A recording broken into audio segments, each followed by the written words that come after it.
Bismillahirrahmanirrahim. Assalamualaikum warahmatullahi wabarakatuh. Ulun minta izin kepada seluruh zuriat nang tuha-tuha di sini hendak membacakan manaqib Jaddina Syekh Muhammad Arsad bin Abdullah Al-Banjari yang disusun oleh Al-Mukarram Guru Daudi dan Abah Sidin. Bismillahirrahmanirrahim. Alhamdulillahilladzi istafa Muhammadan sallallahu alaihi wa alihi wasallam khairal khalaiq wa ikhtassa min ibadihi as-salihin birraqil awjil ma'arif wal haqa'iq wa sarraha sudur awliyaihi buhurul mawahibil laduniyah was sawariqir raqa'iq wa awda'a fi qulubil 'arifin asrar lataif wa rafa'a ahlal ilmi was salihin bi asyrafil manaqib وفضلهم على من سواه من البارية بأعلى المراتب فأسبهوا هدى الأمة إلى موارد السلامة ما أطرت ذكر مناكبهم على ممر المدة وبعد. فقال الله تعالى في القرآن العظيم أعوذ بالله من الشيطان الرجيم وأما بنعمة ربك فحدث. Dan adapun dengan segala nikmat pemberian dari Tuhanmu maka sering-seringlah menyebutnya. Majelis silaturahim yang dimuliakan Allah, di antara salah satu cara menyebut nikmat Allah tadi dengan mengingat kembali riwayat kehidupan para aulia Allah Ta'ala, mensyukuri daripada nikmat yang luar biasa bagi kaum muslimin dengan lahirnya seorang waliullah sekitar 300 tahun yang telah lalu, yaitu beliau dilahirkan pada malam Kamis jam 3 dini hari, tepatnya 15 Safar 1122 Hijriah, bertepatan dengan tanggal 19 Maret 1710 Miladiah. Beliau ialah Al-Arif Billah Syekh Muhammad Arsad bin Abdullah Al-Banjari. Wa kana rahimahullah ta'ala rajulan salihan wara'an amilan bi jami'il funun amilan bi ulumihim muftiyan fi biladil Banjariyah. Dan adalah Tuan Syekh Muhammad Arsad rahimahullah seorang laki-laki yang saleh lagi wara, lagi alim dengan segala pan-pan ilmu dan mengamalkan dengan ilmunya dan memberi fatwa di daerah Banjar. Wa kana syafi'iyan mudarrisan wa huwa minal ulama'il masyhurin fi aqtaril ardil jawiyah syarqan wa gharban wa atarafu bi ghadharati ilmihi wa was'ati sadrihi.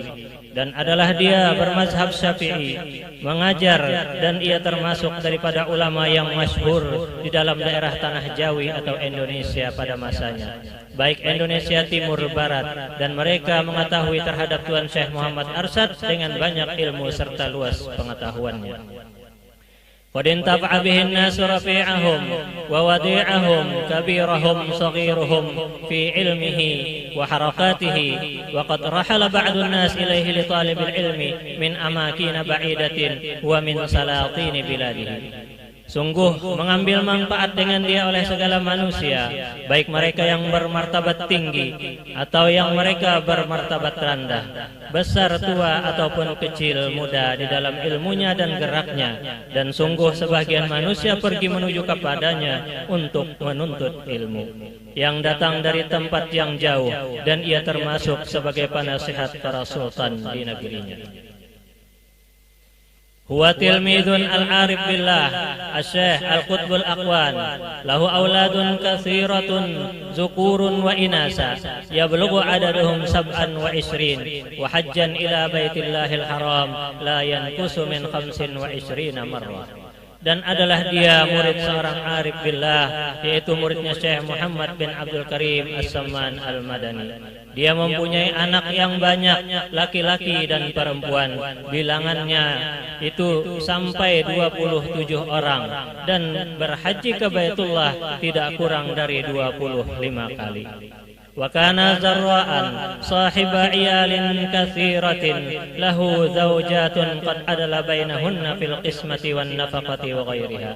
Dan dia adalah seorang petani yang mempunyai tanggungan yang banyak dan mempunyai beberapa istri. Sungguh adil dia terhadap istrinya dalam pembagian giliran dan memberikan nafkah dan lainnya. Walahu tasanifun adidatun minhal fiqhu wa ghairuhu wa min ajalli tasanifihi kitabuhul musamma sabilal muhtadin litafaqquhi fi amriddin. Dan baginya banyak mengarang kitab, di antaranya fikih dan lainnya.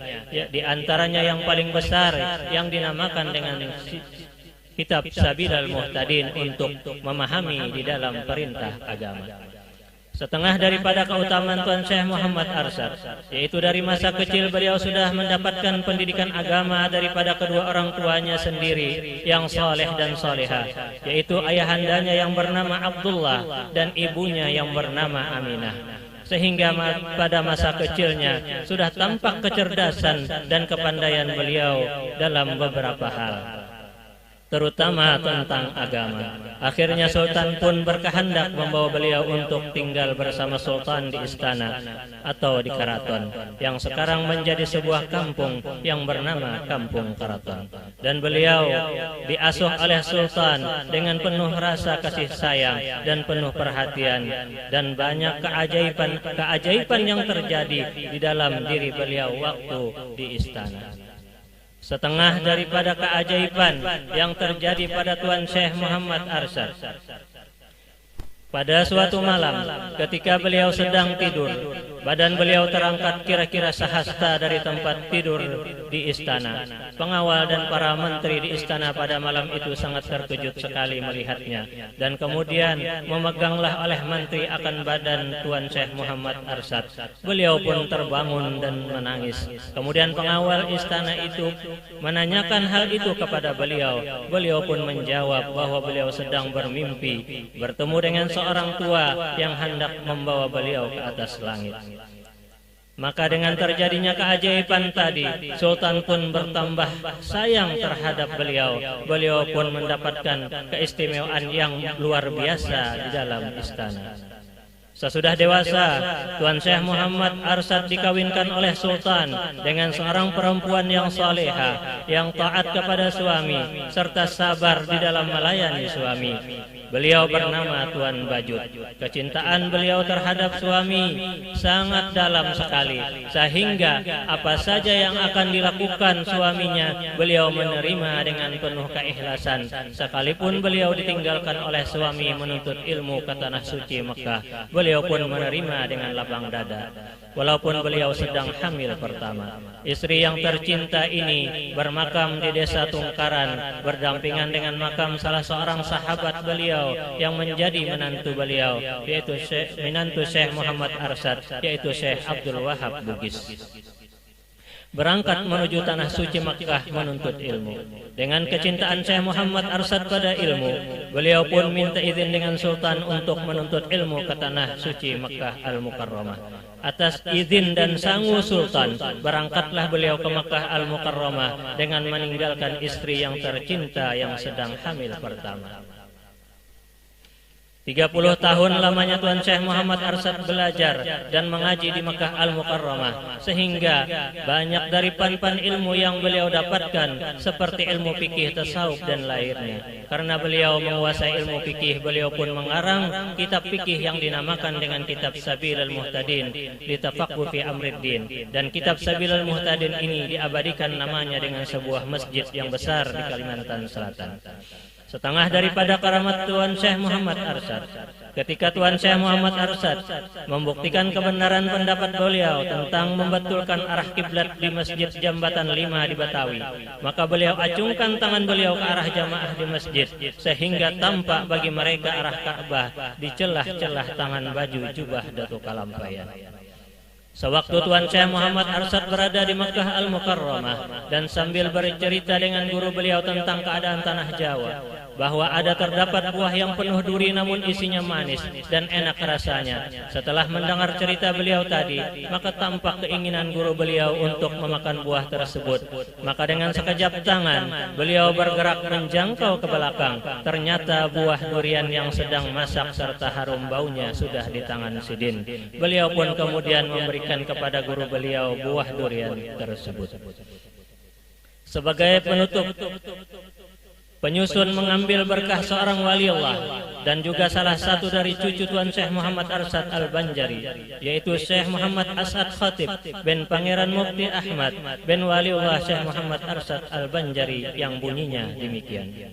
tatkala Tuan Syekh Muhammad Arsyad radhiyallahu anhu zahir ke dunia pada tahun Alif 15 hari bulan Safar pada malam Kamis jam pukul 3 takriban tahun 1122 Hijriah.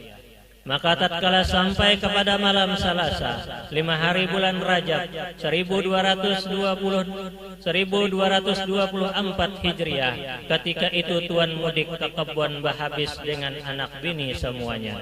Kemudian tatkala sampai pada hari Isnin 24 Jumadil Akhir, ketika itu Sidin datang ke Padang Pangaron. Ketika itulah Sidin kena penyakit kipa sebelah badan yang kiri dan berlanjut sakit kipa itu.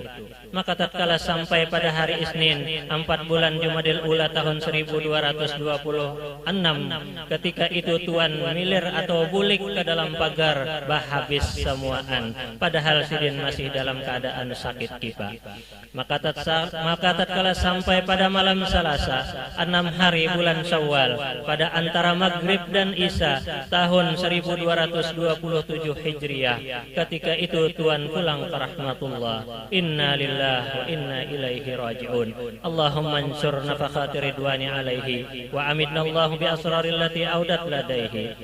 Maka Sidin berwasiat, ujar Sidin, wasiat Tuan Syekh Muhammad Arsyad, kalau Sidin berpulang ke rahmatullah pada musim kemarau, hendaklah Sidin minta dimakamkan di desa Tungkaran Karangtangah.